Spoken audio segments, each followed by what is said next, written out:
Hello, online pipe community. Ethan, parsimonious piper, and once more I am here with, Utter Piper. and we are covering the 15th letter in C.S. Lewis Screwtape letters. Without any further ado, let me dive right in. My dear Wormwood, I had noticed, of course, that the humans were having a lull in their European war, what they naively call the war, and am not surprised that there is a corresponding lull in the patient's anxieties. Do we want to encourage this or to keep him worried? Tortured fear and stupid confidence are both desirable states of mind. Our choice between them raises important questions. The humans live in time, but our enemy destines them to eternity. He, therefore, I believe, wants them to attend chiefly to two things: to eternity itself, and to that point of time which they call the present. For the present is the point at which time touches eternity. Of the present moment, and of it only, humans have an experience analogous to the experience which our enemy has of reality as a whole. In it alone, freedom and actuality are offered them.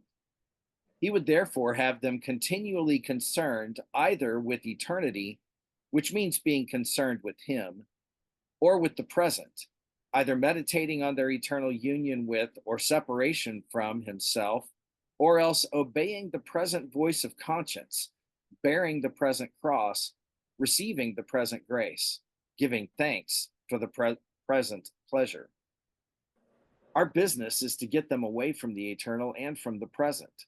With this in view, we sometimes tempt a human, say a widow or a scholar, to live in the past. But this is of limited value, for they have some real knowledge of the past, and it has a determinate nature, and, to that extent, resembles eternity. It is far better to make them live in the future. Biological necessity makes all their passions point in that direction already, so that thought about the future inflames hope and fear.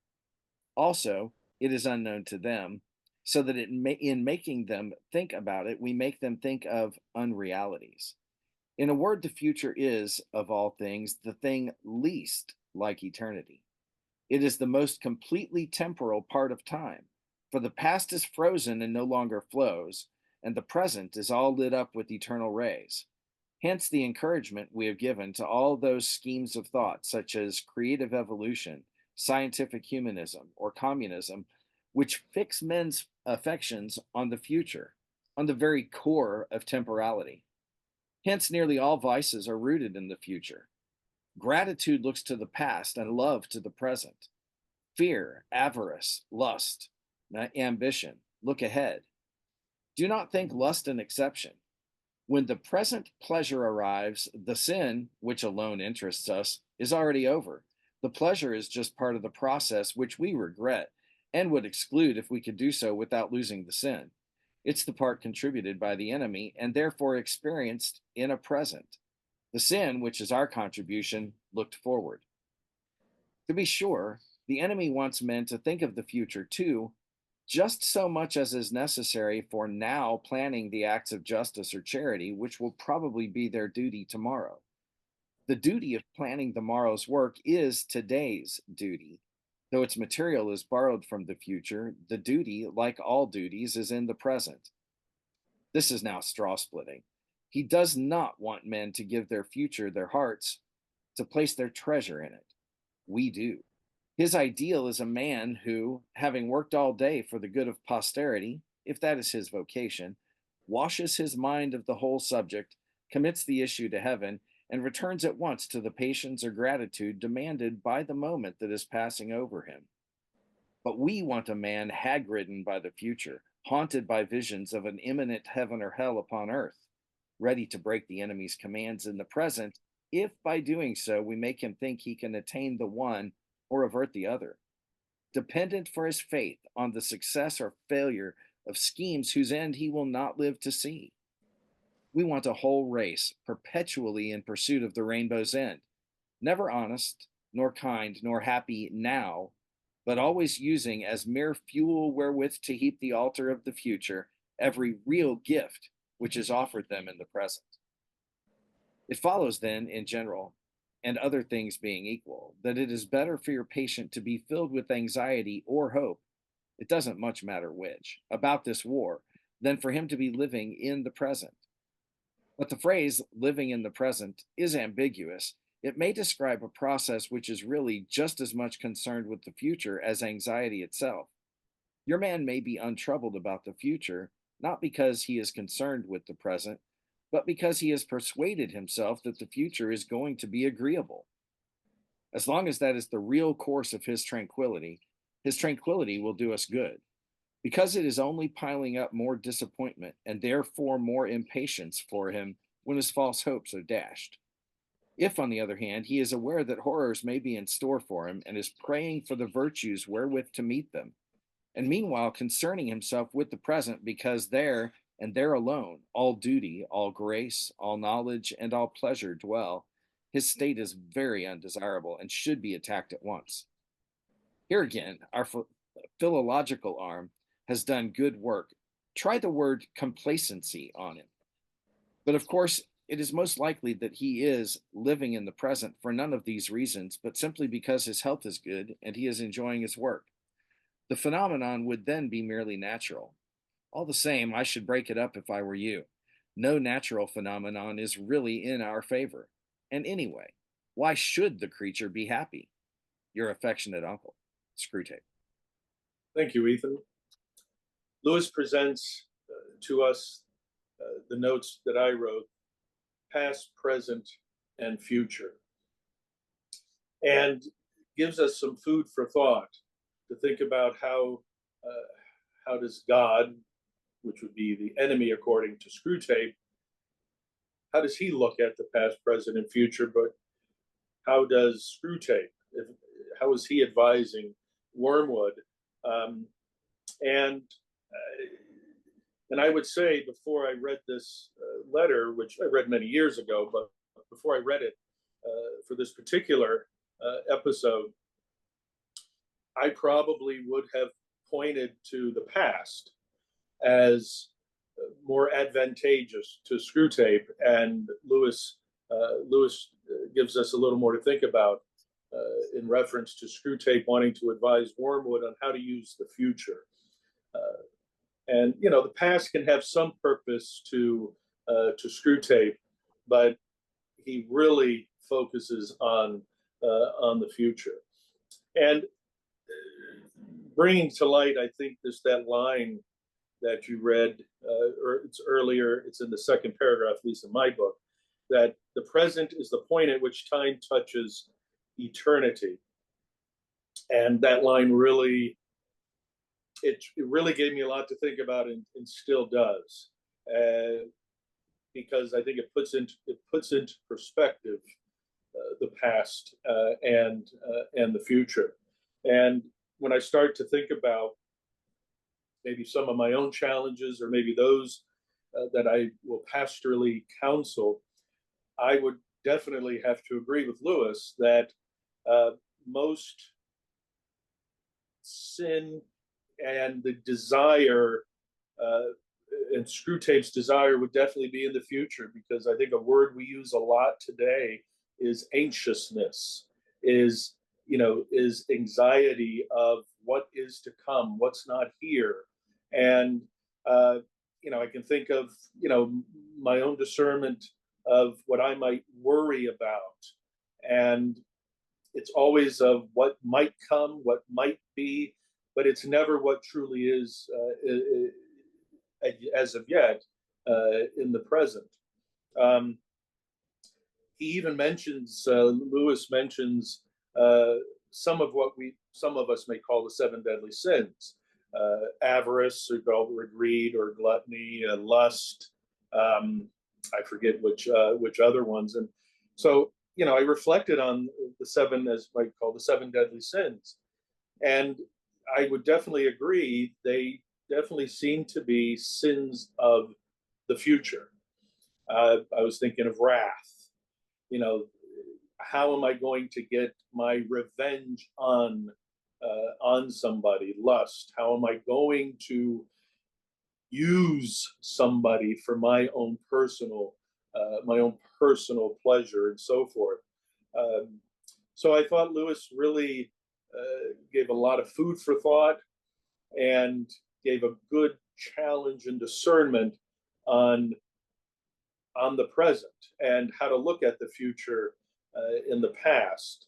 And especially when he refers to, you know, God would, the future really would be for the only reason of thinking of God and how do I spend eternity with God? Then that would couple back to his line of the present is the point at which time touches eternity. In the present is when we are with God. And therefore, faith, hope, in a sense, well, not in a sense, is of how to live in the present. Whether it's I'm experiencing the cross, how am I praying with it, having faith in the present? What present pleasure is God wanting to give me? And so I really appreciated Lewis's presentation of how Screwtape really wants to mess around with the present, keep us in what could be in the future. And isn't it interesting how with each of these letters, it seems that Lewis has Screwtape circling back around to in some way disrupting the patient's ability to function in the present, in the sense that they follow their conscience and do things showing God's love, for example, to their neighbor. That if he can keep him focused on the future, either with any sort of a false hope or with anxiety, then he's not getting that touch point of the eternal in the present, where we, because we are concerned with the eternal, we share God's blessing and love with the people who are with us in the present. Now, I did find another on the very last page, at least in my edition. There was a very interesting to me discussion of human expectations. One of the things that Screwtape says is that that humans have this expectation that everything is going to be all right. Well, that's not reality. That is a false hope in the future. The truth is that for all of us, death is the only way off this planet. And for some of us, that's going to be a very peaceful death, and for some of us, it's not. And that dividing line is not divided up by whether you believe in Christ or not. If you look at 11 of the 12 of the apostles died horrible deaths. Only John was spared. So it's not that by having faith in Christ we're protected from the world. Not at all. Screwtape mentions there that they kind of want to keep us from praying for not the avoidance of the realities of this physical life, but the virtues, the patience, the perseverance, the strength, the stamina to deal with the things that do come our way. Those are present things. Again, this keeping people in this false, lulled into this false hope of a perfect future here on this planet, means that, and he points this out, that when the bad things in life do happen, when children get cancer, when spouses or parents die unexpectedly, or even expectedly for that matter, when those bad things that are part of this fallen world, when those things happen to us, they're crushing. If what we have is an expectation that, well, God's going to take care of everything, he's going to make everything good. Well, that's a sing-songy popcorn theology view of God's goodness. It doesn't, and you addressed this really well when you talked about God's love versus fairness.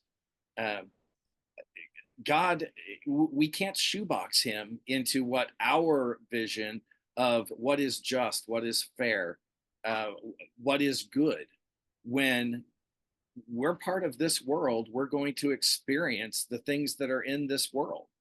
And that false confidence, and I forget exactly the phrase that he uses, but he talks about that false confidence regarding the war, that things are going to turn out okay. Well, we can have that same false confidence in our own lives, and the truth is we're not promised that earthly things are going to come out okay. What we're promised, and it gets back to it, is eternity. And so we need to make sure that we're focused on reality, which is the present, or as God sees it, all of eternity, all of time and what's outside of it. I just found it because as he says, Lewis refers to tortured fear and stupid confidence There you go. are both desirable states of mind, and it really it fits everything Lewis has talked about in his letters. Is Screwtape wants to keep us distracted, and it's always to be distracted of what's really happening now, whether it's good or whether it's not. We would not consider it good, whether it's a cross or it's a pleasure.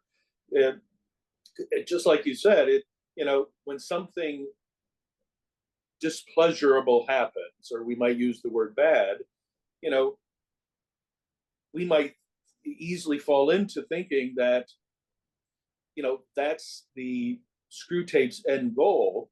And it's like, no, it's his end goal is not to actually have us deal with the present cross, be distracted from the actual, present. And I think that's very helpful for us to realize that he wants us distracted from the pleasant pleasure, from the pleasant cross, and as you mentioned, into what could happen, what might happen, or hopefully what will happen. I actually was looking up Paul's definition when he defined faith in Hebrews. In Hebrews, I was using it for something else today, and today's letter kind of brought it to mind. Where, again, there's different translations of a couple of the words, but Paul says, faith is the assurance of. Okay, come on, don't forget it now. Faith is the assurance of things hoped for, and the confidence of things not unseen. And assurance, confidence, I looked up different translations, can use different words. But when you were talking about, hope in the future, a lot of times we use hope, but what we really are saying is wish. I wish something might happen. And St. Paul is saying, no, faith is the confidence in things hoped for. It's not like, God, I hope it's happened. Christ has already said, he's already given us himself in to hope into. And that's not a wishful thinking. It's a confidence that is a present reality, whether we're experiencing something pleasurable or a cross. We still, that confidence is in who we hope for, and in the assurance of what we can't see. And it brings to mind the presence, as Lewis points out, I feel. Well, and that hope is not, in Paul's context, that hope is never for something on this side of death. When he says to live as Christ, to die as gain, he doesn't care which one happens to him. In fact, he can't have suspected how his story was going to end. He knew that was coming, but he didn't ask for it not to happen. Not in his letters anyway. What he said was, to die is gain. There is no downside now that Christ has conquered death. Death doesn't hold that fear anymore, and so in this context, our true hope is future, but it's not a future in time, it's future eternal. And there's a distinction that I think that Lewis, I think he makes it, although he doesn't always come out and do it explicitly. Very true. I many times I go back to Lewis's introduction in 1961 that he's not trying to convince us that there are demons or so forth, but to give us a new perspective about humanity, about ourselves, and and that's what keeps coming to myself about what you and I share and what we're sharing with everybody is it's really Lewis is really presenting from Screwtape's point of view is is a is a different or altered way to think about our life, to think about what God wants, for us, and how can something like a screw tape try to mess it up, try to distract us, and I, as you said too, I just really am thankful to Lewis to really focus in on what does it mean to be present, what does the present mean, and and how does Lewis try to screw it up, as in the name Screwtape. Hmm. Well, and Lewis points out through Screwtape that here we're not talking about living in the present as in not preparing for the harvest when it's planting time, and not preparing for the winter when it's harvest time.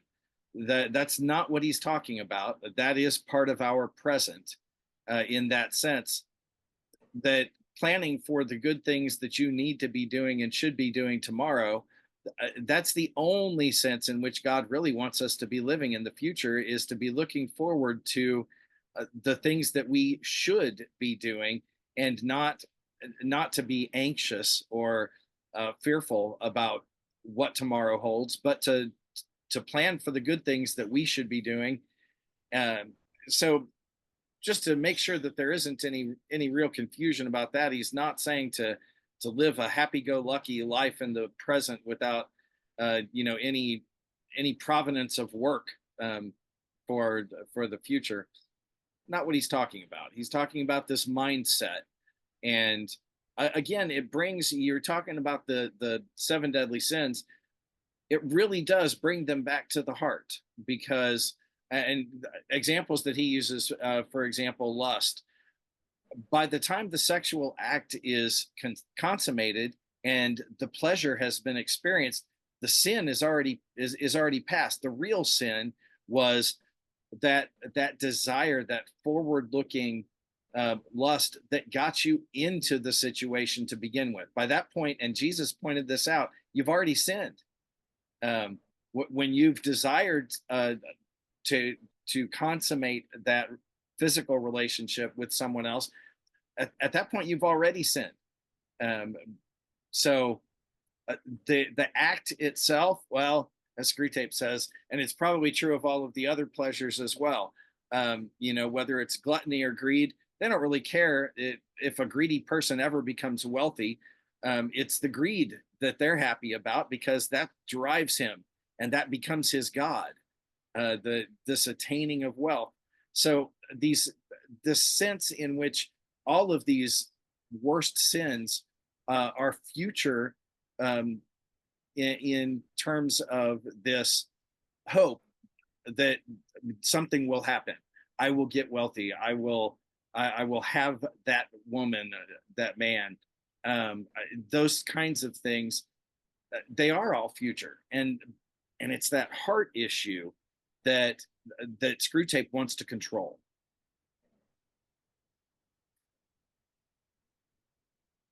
Yeah, I mean, I don't have anything even clarify. I think that pointed it very well. Well, while we get relit. I think the